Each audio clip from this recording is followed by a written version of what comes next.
Congress party చేతి గుర్తుకే Congress party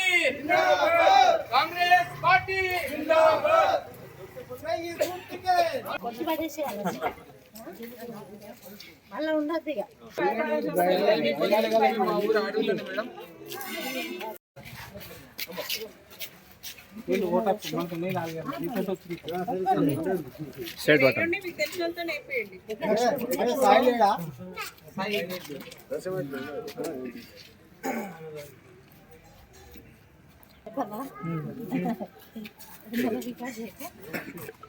వాడికి 10వ వాడికి నరసింహగౌడ్ ఇవ్వబడ్డాడు.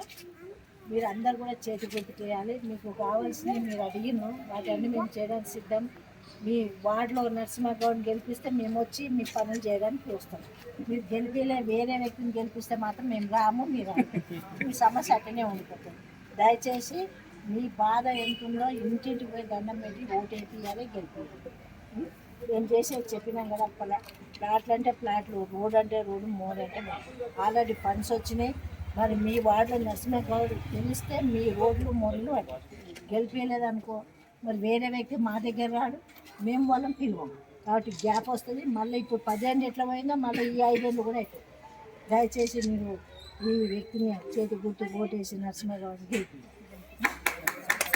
పట్టణంలో 10వ వార్డులో మున్సిపల్ ఎలక్షన్ సందర్భంగా ప్రచారం రావడం జరిగింది. మరి ఇక్కడున్న అభ్యర్థి నరసింహగౌడ్, మరి ఈ కార్యక్రమంలో పాల్గొంటున్న సిడిసి చైర్మన్ చెరాల ఆంజనేయులు, మరి ఇక్కడున్న వార్డు ప్రజలు, మహిళలు, సోదరులు అందరూ కూడా ఉన్నారు. అందరికీ పేరు పేరు నమస్కరిస్తూ, ఈ ఎలక్షన్ అనేది ఎవరి కోసమో కాదు, అక్కడ ఉంటున్న ప్రజల బాగోగులు చూడడానికి, ఉన్న సమస్యలను తీర్చడానికి, తీర్పించుకోవడానికి సరైన వ్యక్తిని ఎన్నుకుంటేనే వార్డు అభివృద్ధి అవుతుంది. ఇప్పుడున్న అధికార పార్టీ కాంగ్రెస్ పార్టీ, మరి అధికారంలో ఉన్న వాళ్ళే చేయగలుగుతారు. ప్రజలందరూ తెలుసు. ఇక్కడ ప్రతి ఒక్కరిని కూడా వ్యక్తిగతంగా అడిగితే, ఈసారి 10 ఏళ్ళు మా వార్డులో ఏమీ జరగలేదు, మా సమస్యలు ఎక్కడున్నాయి అక్కడే ఉన్నాయి, మా ఆశయం ఒకటే, ఈసారి నరసింహగౌడ్ గెలిపించి మరి మా సత్తా మేము చూపిస్తాం, మాకు కావాల్సిన సౌకర్యాలు మీకు చేయాలని చెప్పడం జరిగింది. నేను వాటి అన్నిటి కూడా ఒప్పుకుంటూ హామీ ఇస్తున్నా. ముఖ్యంగా వాళ్ళు అడిగింది ఏంటి అంటే రోడ్లు, మోరీలు, ఇంకా పెద్ద బాధ, జన్మలో మేము మర్చిపోము, మాకు ఉండడానికి ఒక ఇల్లు కావాలి, మేము కలలో కూడా ఊహించినా మేము కట్టుకోలేని పరిస్థితిలో ఉన్నాం. స్థలం లేని వాళ్ళు కూడా రావడం జరిగింది. తప్పకుండా తమ్ముళ్ళకి, అక్కల చెల్లెలు తెలియజేస్తుందంటే మీ కళ నెరవేరుస్తుంది కాంగ్రెస్ పార్టీ. ఆల్రెడీ సీఎం గారు చెప్పిండ్రు, ప్రాసెస్ నడుస్తుంది. మీరందరూ కూడా సొంత ఇంటి గూటికి వెళ్ళే పరిస్థితి మేము చేయడానికి సిద్ధంగా ఉన్నాం ప్రభుత్వం తరపున.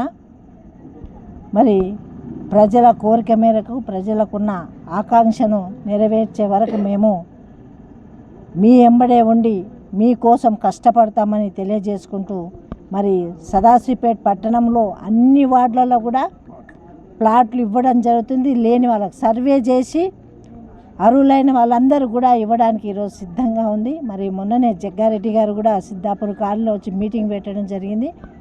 గతంలో ఆయన చేసిన ప్లాట్లు చిందరవందర చేసి నంబర్లు కూడా లేకుండా చేయడం జరిగింది. కాబట్టి ఇప్పుడు సర్టిఫికెట్లు ఉన్న వాళ్ళకి సిద్ధాపూర్ కాలనీ, తర్వాత మళ్ళీ స్థలం లేని ఇంకా కూడా ఎక్కువ అప్లికేషన్లు వస్తే వేరే దగ్గర కూడా ప్లాన్ చేయడం జరుగుతుంది. దయచేసి ప్రజలని ఇలా మేము చెప్తున్నాను, వాళ్ళని హరాస్మెంట్ కానీ వాళ్ళని ఇబ్బంది పెడితే మాత్రం మేము ఊరుకోవడం లేదు. ఎందుకంటే అధికారంలో ఉన్నాం కాబట్టి మా ఏదైనా కానీ అన్యాయం జరిగితే ఊరుకునేది లేదని తెలియజేసుకుంటూ, మరి ప్రజలకు, పట్టణ ప్రజలందరూ కూడా నా విన్నపం, మరి ఏది ఉన్నా కానీ మా దృష్టికి తీసుకురండి, తప్పకుండా తీరుస్తామని తెలియజేసుకుంటూ సెలవు తీసుకుంటున్నాను.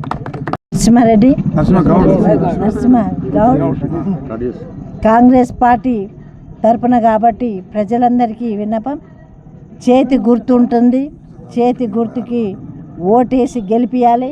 26 వార్డులో కూడా ప్రజలందరూ కూడా కాంగ్రెస్ పార్టీ చేతి గుర్తుకి అత్యధిక మెజార్టీతో వేసి గెలిపిస్తారని ఆశిస్తూ సెలవు తీసుకుంటున్నాను.